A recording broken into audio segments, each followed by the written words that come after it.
తూర్పుగోదావరి జిల్లా గోకవరం చెందినటువంటి ఆధ్యాత్మికవేత్త, అలాగే సామాజిక సేవకులు, అలాగే మనకి విశ్వ హిందూ ధర్మ పరిరక్షణకై ఆయనైతే ఈ యొక్క 4 నియోజకవర్గాల్లో ఎన్నో కార్యక్రమాలు చేసినటువంటి అలాగే కంబాల శ్రీనివాస్ గారు అయితే ఇప్పుడు రాజకీయ అరంగేట్రం చేయబోతున్నారు. అలాగే దీనికి సంబంధించినటువంటి ప్రధానంగా ఏదైతే బీజేపీలో చేరేందుకు మొత్తం అంతా కూడా సన్నద్ధమైన పరిస్థితి ఉంది. ప్రస్తుతం ఏ విధంగా చేరబోతున్నారు, ఏ రోజున ఈ యొక్క బీజేపీలోకి అరంగేట్రం చేయబోతున్నారు, మరిన్ని విషయాలు తెలుసుకునేందుకు ప్రస్తుతం కంబాల శ్రీనివాస్ గారు ఉన్నారు. మాట్లాడే ప్రయత్నం చేద్దాం. సార్ చెప్పండి, ఇప్పుడు బీజేపీలో చేరబోతున్నారు, ఈ యొక్క ఏ విధంగా మీరు సన్నద్ధమవుతున్నారు? శ్రీ మహాగణాధిపతి నమః. భారత్ మాతాకి జై. జై శ్రీరామ్. జై శ్రీరామ్. ముఖ్యంగా మీ ఆర్టీవీ వాళ్ళకి ప్రత్యేకమైన ధన్యవాదాలు తెలుపుకుంటూ, రవిప్రకాష్ గారు చాలా మొదటి నుంచి కూడా మీడియా రంగానికి ఎంతో సేవలు చేస్తున్నారు, వారికి నా ధన్యవాదాలు. నేను మీ కంబాల శ్రీనివాసరావు, విశ్వ హిందూ ధర్మ పరిరక్షణ రామసేన అధ్యక్షుడిగా ఈ ప్రాంతం నుంచి ఎన్నో విశిష్టమైన కార్యక్రమాలు చేస్తున్నాను. ఈ ప్రాంతం ఆంధ్రప్రదేశ్లోని తూర్పుగోదావరి జిల్లాలోని రాజమండ్రికి దగ్గర 30 కిలోమీటర్ల దూరంలో గోకవరం గ్రామం. నేను ఈ గ్రామంలో పుట్టాను, ఇక్కడే చదువుకున్నాను. ఉద్యోగరీత్యా హైదరాబాద్లో సెటిల్ అయ్యి ప్రముఖ పారిశ్రామిక రంగాలలో ఉద్యోగస్తులుగా సీనియర్ జనరల్ మేనేజర్ పొజిషన్ వరకు పనిచేశాను. తర్వాత వాలంటీర్ రిటైర్మెంట్ తీసుకున్నాను. మా పిల్లలిద్దరూ, నాకు 2 అమ్మాయిలు, వాళ్ళిద్దరూ అమెరికాలో స్థిరపడ్డారు. యాథాలాపంగా యాక్సిడెంటల్గా నేను భారతీయ రాజకీయ పరిస్థితుల మీద, హిందూ ధర్మం మీద జరుగుతున్న దాడి, అలాగే భారతదేశంలో ఉండే హిందువులే కాకుండా అన్నదమ్ముల్లా కలుసున్న భారతీయులు, అన్యమతస్థులైన వారిని విదేశీ విద్రోహ శక్తులు అనేక రకాలుగా ప్రలోభపెట్టి వైషమ్యాలు రెచ్చగొట్టి భారతీయ దేశ రక్షణకి విఘాతం కల్పిస్తున్న పరిస్థితులు చూశాను. ఇలాంటి వాటికి వేదన చెంది తిరిగి నా గ్రామానికి వచ్చి మా ఊరి దేవీ చౌక్ సంబంధించిన ప్రధాన అర్చకులైనటువంటి జగన్నాథ్ శర్మ గారితో కలిసి ఆధ్యాత్మిక కార్యక్రమాలు చేయడం మొదలుపెట్టాను. దానికి నాకు తోడుగా నా అక్క కొడుకైనటువంటి మేనలుడు అయ్యప్ప, అలాగే నా చెల్లి కొడుకు కళ్యాణు, అలాగే వరసాల ప్రసాద్ గారని చెప్పి దళిత నాయకుడైన ఆయన వైఎస్ఆర్సీపీ రాష్ట్రానికి సంబంధించిన ఎస్సీ ఎస్టీ సెల్ సంబంధించిన సెక్రటరీ అయినా ఆయన నా యొక్క కార్యక్రమాలు చూసి, మానవత్వమే ప్రధానంగా నేను చేస్తున్న కార్యక్రమాలు చూసి, కులమతాలకు అతీతంగా నేను చేస్తున్న సేవలు చూసి ముగ్ధురయ్యి ఈ మధ్య కాలంలోనే ఆయన 12 సంవత్సరాలుగా కరడు కట్టి వైఎస్ఆర్సీపీ కార్యకర్తగా ఉన్న ఆయన స్టేట్ సెక్రటరీ పొజిషన్ కూడా రాజీనామా చేసి నేను మీతో నడుస్తాను శ్రీనివాసరావు అని చెప్పని వందలాది మందితో కలిసి రాజీనామా చేసి నాతో పాటు చేరడం, రేపొద్దున భారతీయ జనతా పార్టీలో జాయిన్ అవ్వడం సిద్ధం కావడం, ఆయన సహకారంతో, అలాగే మా ఎనకోటి దొరగారు, మా రాంబాబు తామల రాంబాబు గారు, అలాగే మాకు వీరందరి సహకారంతో మేము మా దేవీ చౌక్ కమిటీ సభ్యులు ఎవరైతే ఉన్నారో వాళ్ళందరి సహకారంతో చాలా వల్లూరు జగన్ సార్ మేమందరూ కలిసి చాలా విశిష్టమైన కార్యక్రమాలు చేస్తాం. ఎలాంటి కార్యక్రమాలు చేస్తున్నామంటే చాలా ప్రముఖమైన కార్యక్రమాలు.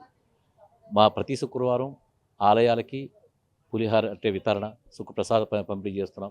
అలాగే ప్రతి మంగళవారం కూడా పేద గర్భిణీ స్త్రీలకు పాలు, రొట్లు పంపిణీ చేయడం, అలాగే అఖండ దీపారాధన కార్యక్రమం పేరుతోటి ఎక్కడైతే ఆలయాల్లో ధూపదీప నైవేద్యాలు జరుగుతుందో వాటికి పూజా సామాగ్రి అందించడం, చిన్నపిల్లలకి స్కూల్ పిల్లలకి బస్సు పాసులు ఇవ్వడం, ఉచిత బస్సు పాసులు ఇవ్వడం, అలాగే ఈ వృద్ధులకి, చిన్నపిల్లలకి, పెద్దవాళ్ళకి అందరూ కూడా కంటి ఆపరేషన్లు చేయించడం, వాళ్ళకి కంటి వైద్య శిబిరాలు తీసుకురావడం.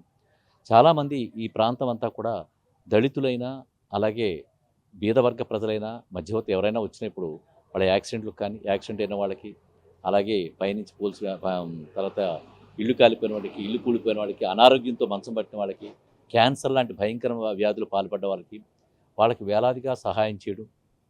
ముఖ్యంగా 100 గ్రామాల్లో 150 దేవాలయాలకి వాళ్ళకి డొనేషన్స్ ఇవ్వడం, అది కోట్లాది రూపాయల డొనేషన్స్ ఇవ్వడం. ఇలాంటి కార్యక్రమాలు చేస్తూ మా దేవీ చౌక్ ఆలయానికి కూడా అమ్మవారికి స్వర్ణ కిరీటం చేయించడం జరిగింది. దానికి 14 లక్షల రూపాయలు మేము డొనేషన్ ఇచ్చాం. 7 లక్షల రూపాయలు భక్తులు ఇచ్చారు. అలాగే వచ్చే సంవత్సరం అమ్మవారికి బంగారు చీర 70 లక్షల రూపాయలతో ప్లాన్ చేసామండి. మా ఊరు సత్యనారాయణ స్వామి గుడి 45 లక్షల రూపాయలు పెట్టి గోపురాలు నిర్మించడం ఒకటి. అలా ఈ చుట్టుపక్కల గ్రామాలకి ఇలా విశిష్ట కోట్లాది రూపాయలు వెచ్చడం జరుగుతుంది. మా సేవల్లో ముఖ్యమైన సేవలు ఏంటంటే, ఎవరైతే భర్త చనిపోయి వితంతువుగా ఉండి 2 పిల్లలతో బాధపడుతూ, లేదా భర్త అనారోగ్యంతో మంచాన పడి ఆదాయం లేకుండా బాధపడుతున్న మహిళలకి వారి కుటుంబ సంఖ్యను బట్టి 10 కేజీల నుంచి 25 కేజీల బియ్యం మేము ఉచితంగా పంపిణీ చేయడం జరుగుతుంది, శాశ్వత ప్రాతిపదిక మీద. అది ముఖ్యమైన కార్యక్రమం. రెండోది చాలా పెద్ద కార్యక్రమం ఏంటంటే, మహిళల్లో హైందవ చైతన్యం తీసుకురావడానికి, మేము ప్రారంభించిన కార్యక్రమంలో ముస్లిం యువతులు, క్రిస్టియన్ యువతులు కూడా చేరారు. అది బంగారు వరలక్ష్మి కానుక. ఆ కానుక ప్రోగ్రాంలో మా సభ్యులుగా చేరడానికి ముస్లిమ్స్, క్రైస్తవులు కూడా జాయిన్ అయ్యారు. ఆ ప్రోగ్రాం ఏంటంటే, పోయిన సంవత్సరం మా అమ్మవారి దేవీ చౌక్ అమ్మవారి ఆలయంలో 3,000 మందిని రిజిస్ట్రేషన్ చేసుకుని అందులో 100 మందికి ఉచితంగా 5,500 రూపాయల విలువ కలిగి ఒక్కొక్క బంగారు గ్రూపుని వాళ్ళకి శ్రావణ మాసంలో అమ్మవారి శ్రావణ శుక్రవారంకి వరలక్ష్మి పూజ చేసుకోవడానికి ఉచితంగా ఇవ్వడం జరిగింది. ఆ స్టేజ్ మీదకి ఆ డ్రా తీసినప్పుడు గెలుపొందిన పేద మహిళలు పైకొచ్చి, సార్ మా జీవితంలో ఇలాంటి బంగారు వరలక్ష్మి కానుకలో బంగారు రూపు చూడడం కూడా మేము ఎప్పుడు తెలియదు మాకు, అలాంటిది ఈ రోజున మాకు సొంతమైంది ఆ బంగారు రూపు, ఇలాంటి కార్యక్రమం చేసినందుకు మాకు చాలా ఆనందంగా ఉందని కళ్ళంట నీళ్ళు పెట్టుకున్నారు. దాన్ని చూసి నేను చెలించను. నేను ఈ సంవత్సరం ఏం చేశామంటే 3 నియోజకవర్గాల్లో రాజానగరం, జగ్గంపేట, అల్లూరు సీతారామరాజు నియోజకవర్గాలు, రంపచోడ నియోజకవర్గాల్లో దాదాపుగా 17,000 మంది, అంటే 17,000 మంది స్త్రీమూర్తులు రిజిస్ట్రేషన్ చేయించుకుని వాళ్ళకి ఒక 1/2 కేజీ బంగారం, అంటే 500 గ్రాములు బంగారం 500 మంది మహిళలకి డ్రా తీసి ఉచితంగా 7,500 రూపాయల విలువ కలిగే బంగారు రూపుని శ్రావణ మాసంలో వరలక్ష్మి పూజ చేసుకోవడానికి ఉచితంగా ఇవ్వడం జరిగింది. ఈ కార్యక్రమం ఎంత పెద్దగా మహిళల్లోకి వెళ్ళిపోయి వాళ్ళ హృదయాలను దోచుకుందంటే హర్షాతిరేకం. వాళ్ళ అందరూ కూడా ఈ కంబా శ్రీనివాసరావు ఎవరు, ఈ స్త్రీల పట్ల ఇంత మక్కువ చూపిస్తారని చెప్పి వాళ్ళందరూ అభిమానం చూరగొట్టుకున్నారు. ఇలాంటి విశిష్టమైన కార్యక్రమాలు చేస్తూ తరుణంలో కాకినాడ జిల్లాకు సంబంధించిన భారతీయ జనతా పార్టీ చిలుకూరు రామకుమార్ గారు, ఆయన జిల్లా ప్రెసిడెంట్, ఆయన అలాగే మా మట్టా మంగరాజు గారు, ఆయన సెక్రటరీ, ఆయన భారతీయ జనతా పార్టీ సెక్రటరీ, ఇక్కడే ఉన్నారు ఆయన. తర్వాత మా సూర్యనారాయణరాజు గారు అని చెప్పి ఆయన రాష్ట్ర ఉపాధ్యక్షులు, వేటుకూరు సూర్యనారాయణరాజు గారు అని చెప్పి ఆయన, కొత్తపల్లి గీత గారు, ఇలాంటి భారతీయ జనతా పార్టీ ప్రముఖులందరూ కూడా మీరు చేస్తున్న విశిష్టమైన కార్యక్రమాలు చూస్తున్నాం సార్, ఇంత సేవ, ఇన్ని కోట్లు ఖర్చు పెట్టడం మేము ఎక్కడ చూడలేదు, మీ భావజాలానికి భారతీయ జనతా పార్టీ భావజాలానికి చాలా సామీప్యం ఉంది, మీరు భారతీయ జనతా పార్టీకి వచ్చినట్టయితే మాకు చాలా మీరు రాజకీయ లబ్ధి చాలా జరుగుతుంది ప్రజలకని చెప్పారంటే, మేము ఆలోచిస్తే మా మా మా డైరెక్టర్లు కానీ మా వాళ్ళందరూ కూడా ఏం చెప్పారంటే, భారతీయ జనతా పార్టీ చాలా మంచిది అని జాయిన్ అవ్వడం చెప్పారన్నారు.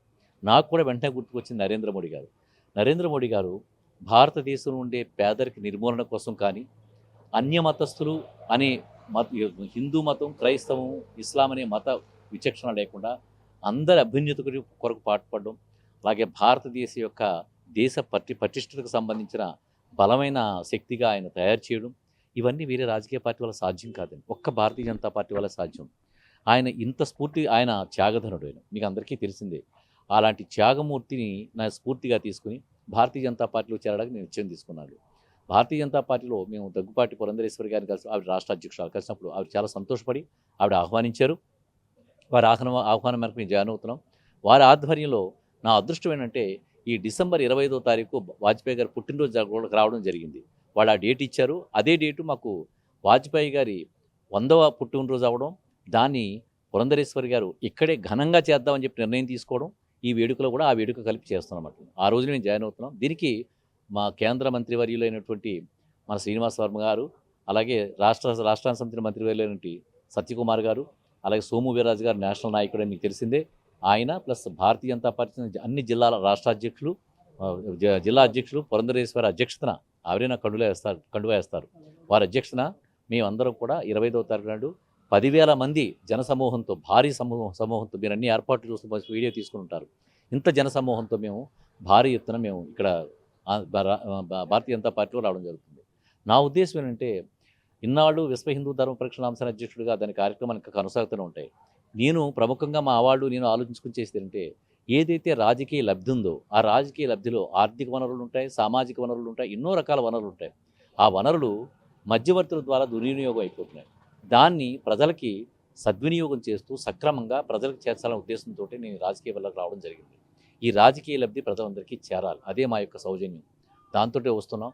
మేము ఇంత భారీ ఎత్తున వస్తూ మేమందరం కూడా రాబోయే కాలంలో లక్షల కోట్లాది రూపాయలు, ఎన్నో కోట్లాది రూపాయలు నరేంద్ర మోడీ గారు దేశమంతా కూడా అనేక ప్రాయోజిత కార్యక్రమాల ద్వారా పంచుతున్నారు. ఇక్కడ చాలామంది గ్రామస్తులకి, అలాగే చిన్న చిన్న పట్టణ వాసులకి ఆ కార్యక్రమాలకి విలువ తెలియట్లేదు.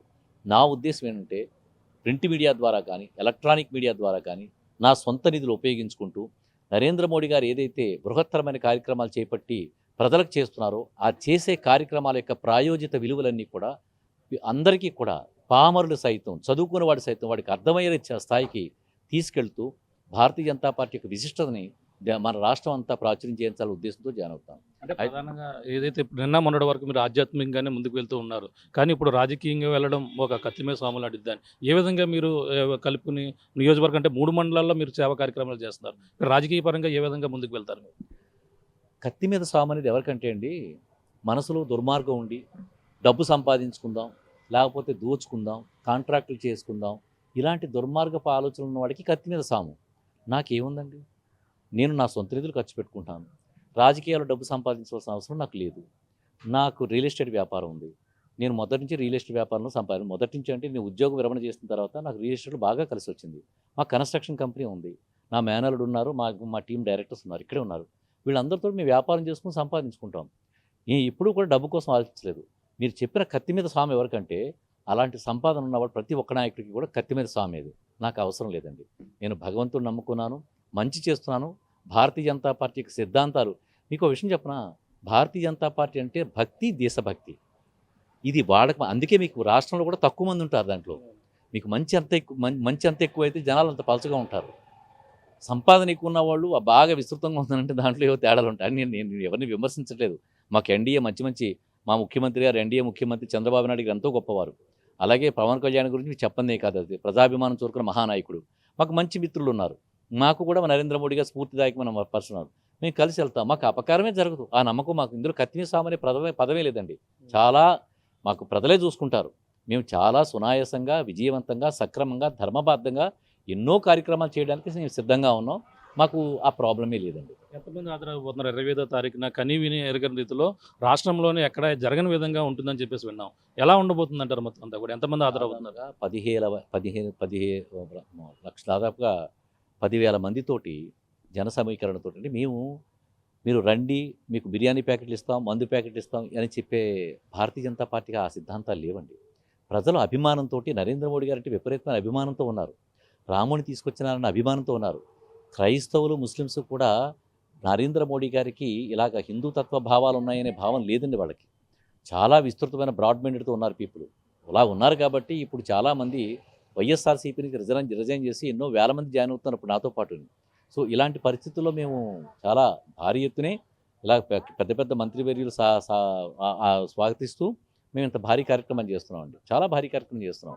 అందరికీ మీరు ఇక్కడ అయోధ్య, అక్కడ రామాలయం ఓపెనింగ్ సమయంలో కూడా ఇక్కడ కూడా భారీ ఎత్తున కార్యక్రమం అంటే జిల్లాలోనూ కూడా ఎక్కడ జరగని విధంగా చేశారు. అది కూడా ఈ యొక్క మీకు ఏ విధంగా స్పందన అనిపించింది అప్పట్లో కూడా? అసలు మాకు ఆలోచన కలిగింది అప్పటి నుంచండి బాబు. ఇప్పుడు మాకు ఆలోచన లేదు. మేము ఏదో 3,000 మంది వస్తారు చేద్దారనుకున్నాం. కానీ మా వాళ్ళందరూని ఆ రామ జన్మభూమి కార్యక్రమానికి వచ్చిన జనాన్ని చూసి, ఏంటి జనాల్లో రాముడి మీద ఇంత భక్తి ఉందా, భారతీయ జనతా పార్టీ అంటూ ఇంత శక్తి ఉందా, అసలు ఏంటి మాకు చాలా ఆనందాతిరేకాలతో మేము ఆ రోజుని తబ్బిబ్బైపోయింది. ఎందుకంటే అండి, మాకు మొట్టమొదటి బీజం పడిందే అప్పుడు. నిజానికి చెప్పాలి, జనవరి 22 నాడే పడింది అది. అంతవరకు మాకు తెలియదు ఇంత ప్రజాదరణ ఉందని చెప్పని. ఆ తర్వాత మేము చూసుకుంటే మా దగ్గర ఇంత మాకు శక్తి ఉందని చెప్పని మేము ఎప్పుడు అనుకోలేదు అసలు. అది చూసిన తర్వాత మేము ఆలోచనలో పడితే అది దాన్ని తెరిచి ఓపెన్ బాక్స్ వెరిఫై చేసి చూసుకుంటే మాకు సాధారణంగా లేదండి, అద్భుతమైన ప్రజాదరణ ఉంది. ఆ ప్రజాదరణ కోసమే వాళ్ళ అనుమతితోనే, వాళ్ళ యొక్క సహకారంతో ఈ రోజున ఇంత భారీ ఎత్తున మేము ఎదురుకెళ్ళడం జరుగుతుంది. ప్రస్తుతం రాజకీయాలు చూస్తే ఏ విధంగా అనిపిస్తుంది అంటే, మన ఏపీలో ఉన్నటువంటి రాజకీయాలు ఏ విధంగా జరుగుతుందని మీరు అనుకోవచ్చు? ఇప్పుడు శుభ సంకేతాలు. ఎందుకంటే ఎన్డీఏ ప్రభుత్వం అంటే తెలుగుదేశంలో చంద్రబాబు నాయుడు గారు అద్భుతమైన వ్యక్తి. ఆయన చాణక్యుడు లాంటి మహానుభావుడు ఆయన. అలాగే పవన్ కళ్యాణ్ నీతి ధర్మానికి నరేంద్ర మోడీ లాంటి వాడు ఆయన. మాకు ఎలాగో నరేంద్ర మోడీ గారు భారతీయ జనతా పార్టీలో మాకు అండదండలు ఉన్నాయి. ఇదంతా శుభ సంకేతాలు. ఇప్పుడు ఆంధ్రప్రదేశ్ బాగుపడడానికి ఎన్నో రకాల శుభకాలను. ఒక వ్యక్తి ఏదో చేశాడని విమర్శించడం మాకు యాక్చువల్గా మాకు ఇష్టం లేదు అసలు. మేము వాడిని విమర్శించడం అంటే మాకు చేత కాదు. ఇదివరకు ఏదో చేశారు వాళ్ళంతా, అదంతా అనవసరం. 11 లక్షల కోట్ల రూపాయలు అప్పులు మిగిలిపోయినాయి. దాన్ని అంతా పాపం సర్దుకోవడానికి వీళ్ళు చాలా టైం పడుతుంది. వాడికి అవకాశం ఇవ్వాలి, మా వాడికి అవకాశం ఇవ్వాలి, ఇది చేసుకోవడానికి అవకాశం ఇవ్వాలి. ఇవాళ వచ్చేసి పొద్దునిచ్చేసి సాయంత్రం కూర్చుని నువ్వేం చేయలేదంటే కరెక్ట్ కాదు కదండి. మా వాళ్ళు చేస్తున్నారు. ఈ 5 సంవత్సరాలు ఇంకా భారీ ఎత్తున చేస్తారు. ప్రజాభిమానాన్ని సంపాదించుకుంటాం. వచ్చే 5 సంవత్సరాలు కూడా మళ్ళీ కూటమి గెలుస్తుంది. ఎంతకాలమైనా ఇక మీదట ఆ కూటమే గెలుస్తుంది. ఎందుకంటే మంచి సహృదయం కలిగిన కూటమి. అందువల్ల మాకు ఆ డోకా లేదు. అది అంటే ప్రధానంగా మనకు మూడు మూడు నియోజకవర్గాల్లో ఈ యొక్క మూడు మండలాలు ఏవైతే ఉన్నాయో రాజనగరం కావచ్చు, అల్లూరు సీతారాం జిల్లా, ఈ జగ్గంపేట మూడు ఎంచుకోవడానికి గల ప్రధాన కారణం అంటే ఈ యొక్క మీ ఆధ్యాత్మిక సేవలు మిగిలిన జిల్లా అంతా కూడా విస్తరించే అవకాశం ఉందంటారు. నేను పుట్టింది గోకవరంలో, నా చుట్టూ ఉంది 3 నియోజకవర్గాలు ఉన్నాయి. అలాగే నేను మన్య ప్రాంత ప్రజలకు నేను ఎప్పుడు రుణపడి ఉంటాను. నేను ఎందుకంటే ఒకప్పుడు నేను ఆదివారం సంతలకు వెళ్తూ నేను చిన్న చిన్న వ్యాపారాలు చేసుకుంటూ నన్ను ఆ మన్య ప్రజలు నన్ను పోషించారు, నాకు అన్నం పెట్టారు, వాళ్ళ మీద కృతజ్ఞత ఉంది నాకు. అందుగురించి అల్లూరు సీతారామ జిల్లా చేస్తున్నాను. రాజానగరం నాకు అన్నదమ్ములు లాంటి వాళ్ళు, జగ్గంపేట రాజానగరం అంటే అన్నదమ్ములు లాంటి వాళ్ళు. సో నేను ఇక్కడ ఉన్నాను కాబట్టి ఆటోమేటిక్గా నా సేవా కార్యక్రమాలు విస్తరించడం జరిగింది. అందువల్ల 3 నియోజకవర్గాలకి నేను వెళ్ళాను. భవిష్యత్తులో భారతీయ జనతా పార్టీ అంటే ప్రతి వాళ్ళ గుండెల్లోనే ఉందండి. దానికి ఇప్పుడు కంబాల శ్రీనివాసరావు ఆన్సర్ అయ్యాడు. అందువల్ల వేలాదిగా జనాలు నన్ను ఆవరించుకుంటారు. ఎందుకనంటే ఇప్పుడు దాకా వాళ్ళకి అవకాశం రాలేదు, ఇప్పుడు అవకాశం వచ్చింది. మా దొరగారు అలాగే మట్టా మంగరాజు గారు వీళ్ళందరూ భారతీయ జనతా పార్టీలు ఉన్నారు. పాపం వాళ్ళు కష్టపడి పనిచేసేవారు, కానీ ఆ జన సమీకరణ అనేది కుదిరేది కాదు. ఇప్పుడు జన సమీకరణ అవసరం లేదు. వాడి గుండెల్లో ఎలాగుందనంటే ఈనాళ్ళకి మాకు పండగ వచ్చేసింది కాబట్టి పండగ ఒక్కరోజు వచ్చి వెళ్ళిపోద్ది. ఇప్పుడు వాళ్ళకి అలా కదండి, వాడు ప్రతిరోజు పండగలా ఉంది. వాడు ఈ భారతీయ జనతా పార్టీకి వాడు రాత్రి మగలు కష్టపడి పనిచేస్తున్నారు. వాళ్ళు నాకు ఆయన గైడెన్స్ ఇస్తున్నారు. అలాగే మన ఈయన దొరగారు ఉన్నారండి, ఆయన అసలు నిద్రపోవట్లేదు. అసలు 2 గంటలు పడుకుంటున్నాడు, 22 గంటలు పనిచేస్తున్నాడు. ఏంటి దీనికోసమే అంటే భారతీయ జనతా పార్టీ వాళ్ళకి ఇప్పుడు ఒక రకమైన ఉత్సాహం వచ్చింది. వాళ్ళ ద్విగుణీకృతమైన శక్తితో పనిచేస్తున్నారండి. రేపు జరగబోయే దానికి మీ నియోజకవర్గ ప్రజలకు ఏ విధంగా పిలుపునిస్తున్నారు ప్రధాని? నేను పిలిపివ్వక్కర్లేదండి, అవసరం లేదు. ఎందుకంటే నరేంద్ర మోడీ గారు ఉంటే అభిమానంతో కంబాల శ్రీనివాసరావు జాయిన్ అవుతానని మేము ఏదైతే ప్రాచుర్యం చేస్తున్నామో ఆ ప్రాచుర్యమే చాలు. పిలుపు ప్రత్యేకించి వేలాదిగా తలరండి అని చెప్పి అనక్కలేదు. ఏదో మేము ఇస్తున్నాం, అడ్వర్టైజ్మెంట్లు ఇస్తున్నాం. ఆ అడ్వర్టైజ్మెంట్లు ఏంటంటే అందరూ చేస్తున్నారు కాబట్టి మేము ఇవ్వడం అనే దానికి మేము ఖర్చు పెట్టి చేస్తున్నాం తప్ప అది దాంట్లోంచి పెద్ద ఊడి పడిపోద్దని చెప్పి మాకేమీ లేదండి. మాకు నిజమైన అభిమానం నరేంద్ర మోడీ గారంటే ఈ రోజుని భారతదేశ యొక్క పటిష్టతను, హైందవ ధర్మాన్ని కాపాడుతూ అన్ని ధర్మాల వాళ్ళని, అన్ని కులాల వాళ్ళని, మతాల వాళ్ళని రక్షించగలిగే సత్తా ఉన్న నాయకుడు అని చెప్పిన ప్రతి ఒక్కరికి తెలుసు. కాబట్టి ఈ రోజున మా పిలుపుతో పని లేదండి, వాళ్ళే వచ్చేస్తారు, వేలాది మందికి వచ్చేస్తారు. మీ కంబాల శ్రీనివాసరావు విశ్వ హిందూ ధర్మ పరిరక్షణ రామసేన అధ్యక్షుడిగా మీకు అందరికీ ఈ విషయాన్ని తెలియజేసుకుంటూ మీ ఆర్టీవీకి, రవిప్రకాష్ గారికి, అలాగే మీకు అందరికీ కూడా ప్రత్యేకమైన ధన్యవాదాలు తెలుపుకుంటూ మీ Kambala Srinivasarao. Thank you sir. ఇది చూస్తున్నాం, ఇది పరిస్థితి. ఏదైతే మనం ప్రధానంగా విశ్వ హిందూ ధర్మ పరిరక్షణ ఏదైతే రామసేన అధ్యక్షులుగా ఉంటూ అలాగే ఏదైతే 3 నియోజకవర్గాల్లో కూడా పలు సేవా కార్యక్రమాలు కూడా చేస్తూ ఇప్పుడు రాజకీయ అరంగేట్రం అయితే చేయబోతున్నారు. ఈ నెల 25న భారీ ఎత్తున కనీవిని ఎరగని రీతిలో ఇక్కడ ఈరోజు గోకవరం ఈ యొక్క ప్రాంతంలో అయితే 25వ తారీఖున అయితే భారీ ఎత్తున ఈ యొక్క జాయినింగ్ అయితే జరుగుతున్నారు. అయితే భారతీయ జనతా పార్టీ భావాలు, నరేంద్ర మోడీ గారు చేస్తున్నటువంటి ఈ యొక్క అభివృద్ధి మొత్తం అన్ని కూడా చూసి కనీయని రీతిలో మొత్తం అందరూ కూడా 10,000కు పైగా ఈ యొక్క జన సమూహం మధ్య అయితే తన అతిరథ మహారాజులు బీజేపీ నుంచి భారీ ఎత్తున జనాలు అయితే అధికారులు అయితే ప్రధానంగా నాయకులు అయితే పాల్గొని ఈ యొక్క కార్యక్రమానికి అయితే విచ్చేస్తున్నారు. వాళ్ళ సమక్షంలో బీజేపీలో జాయిన్ అవుతున్నటువంటి పరిస్థితి ప్రధానంగా ఉందంటూ ఏదైతే మనకి ఇక్కడ 3 మండలాల్లో గత కొన్నాళ్ళుగా ఆధ్యాత్మిక సేవలు చేసినట్టు ఆయన రాజకీయ సేవ చేసేందుకు మరి కొన్ని రోజుల్లోనే 25వ తారీఖున అయితే మొత్తం డేట్ ఫిక్స్ అయినటువంటి పరిస్థితి ప్రధానంగా ఉందని చెప్పాలి. ఏది ఏమైనా మొత్తం ఈ యొక్క భావాలు అలాగే ఆంధ్రప్రదేశ్ అభివృద్ధి మొత్తం కూటమి నాయకులతోనే సాధ్యమవుతుందని, అలాగే విశ్వ హిందూ ధర్మ పరిరక్షణ రామసేన అధ్యక్షులు కంబారం శ్రీనివాస్ గారు చెప్తున్న పరిస్థితి ప్రధానంగా ఉందని చెప్పాలి. ఇక్కడ ఉన్న తాజా పరిస్థితి. కెమెరామెన్ సతీష్తో ప్రకాష్, RTV గోకవరం నుంచి. మరిన్ని వీడియోస్ కోసం ఛానల్ ని సబ్స్క్రైబ్ చేయండి. లేటెస్ట్ అప్డేట్స్ కోసం వాట్సాప్ ఛానల్ ని ఫాలో అవ్వండి. ఆ లింక్ డిస్క్రిప్షన్ లో ఉంది.